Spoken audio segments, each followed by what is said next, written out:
एक बड़ी सी गठान हो गई और पसलियों के बीच में जो गठान हुई, 2 साल हो गए गठान का इलाज करवाते करवाते, पर गठान गली नहीं।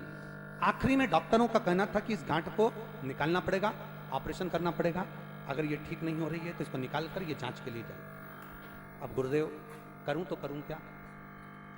तब आपने कहा था कि बेलपत्र के जो पीछे का भाग होता है, बहुत बहुत ध्यान देंगे, मेरी माताएं बड़े ध्यान से कथा का स्मरण करेंगे।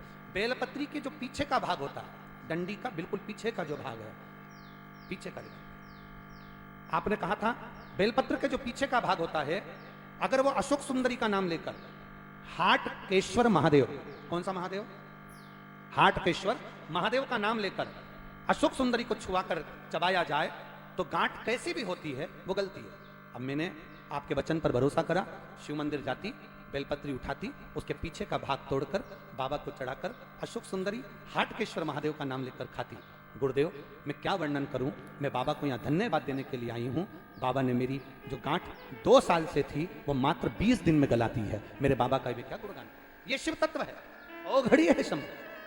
मेरा नाम अंजू रावत है, मैं मथुरा नवनीत नगर की रहने वाली हूं। शिव तत्व की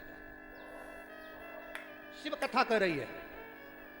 बेलपत्री के जो पीछे की जो डंडी होती है, पीछे का जो भाग होता है, शंकर भगवान पर जो समर्पित होता है, चढ़ा हुआ होता है, इस डंडी की मूलता बहुत है महाराज। आप जब भगवान शंकर को कई लोग बेलपत्र जब चढ़ाते हैं, हम तो यहाँ तक कहेंगे, अगर कोई दवाई आप चालू कर रहे हैं ना, कोई औषधि आप खा रहे हैं, कोई रोग आपके हृदय में, कोई शरीर में कोई रोग है, कोई बीमारी है, कोई गठिया है, कोई घुटने का रोग है, घुटना आपको डॉक्टर ने कह दिया बदलना है, तो हम तो कहेंगे आप प्रयास करना कि 2-4 दिन तक मंदिर में जब जाएं तो बेलपत्री भगवान शिव को अलग अलग तरह से, ये डंडी का मुंह अलग अलग तरह से चढ़ाकर, हाटकेश्वर महादेव का नाम लेकर, कभी इधर की ओर मुख कर चढ़ा दो, कभी इधर की ओर मुख कर चढ़ा दो, कभी इधर की ओर मुख कर चढ़ा दो, कभी किधर की ओर मुख कर चढ़ा दो। और बाबा को चढ़ाने के बाद उस बेलपत्री को आप जो पीछे का भाग है उसको तो तोड़कर खाओ, साथ में बेलपत्री को भी खाना प्रारंभ करो। 15-20 दिन खाने के बाद फिर जांच कराओ कि आपको उस रिजल्ट में अंतर आया कि नहीं आया, आपकी जांचों में अंतर आया कि नहीं।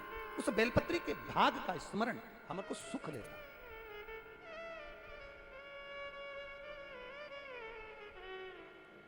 अरे तेरा ही दिया मैंने खाया पिया है, तेरा शुक्रिया है, तेरा शुक्रिया है।